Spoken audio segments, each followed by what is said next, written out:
Daily മഞ്ഞയിലേക്ക് എല്ലാവർക്കും സ്വാഗതം.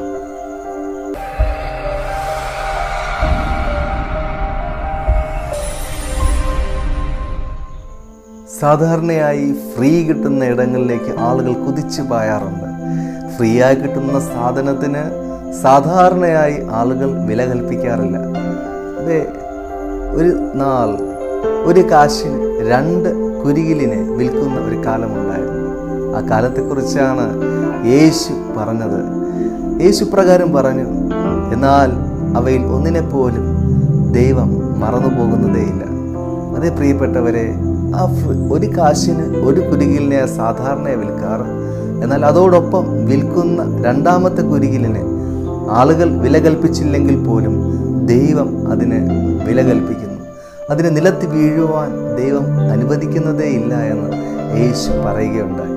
എന്നെ കേൾക്കുന്ന പ്രിയ സഹോദരങ്ങളെ, നിങ്ങളെ ഒരു പക്ഷേ മറ്റുള്ളവർ വില കൽപ്പിക്കുന്നില്ലെങ്കിലും, നിങ്ങളെ മറ്റുള്ളവർ അംഗീകരിച്ചില്ലെങ്കിലും, നിങ്ങൾക്ക് യാതൊരുവിധ പരിഗണനയും മനുഷ്യർ നൽകിയില്ലെങ്കിലും, നിങ്ങളെ വില കൽപ്പിക്കുന്ന ഒരു ദൈവം നിങ്ങൾക്ക് വേണ്ടി ജീവിക്കുന്നു. യേശു നിങ്ങൾക്ക് അർഹമായ വില നൽകുന്നു. വചനം ഇപ്രകാരം പറയുന്നു, നിന്നെ തൊടുന്നവൻ എൻ്റെ കണ്ണിലെ കൃഷ്ണമണിയെ തൊടുന്നു.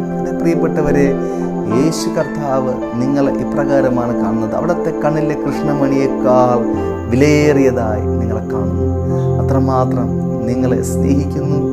നിങ്ങളെ കുറിച്ചുള്ള അവിടുത്തെ ചിന്തകൾ വളരെ വലുതാണ്. അതേ പ്രിയപ്പെട്ടവരെ, ദൈവത്തിനെ സംബന്ധിച്ചിടത്തോളം നിങ്ങൾ വളരെ വളരെ വിലയേറിയവരാണ്. യേശു ഇപ്രകാരം പറയുകയുണ്ടായി, നിങ്ങളുടെ തലയിലെ രോമങ്ങൾ പോലും എണ്ണപ്പെട്ടിരിക്കുന്നു. പ്രിയപ്പെട്ടവരെ, ദൈവം അറിയാതെ ഒരു രോമം പോലും നിലത്ത് വീഴുന്നില്ല. അതിൻ്റെ അർത്ഥം ഇതാണ്, അത്രമാത്രം അവിടെ നിങ്ങളെ കരുതുന്നു. ദൈവം അത്രമാത്രം നിങ്ങളെ വിലയേറിയവരായി കാണുന്നു.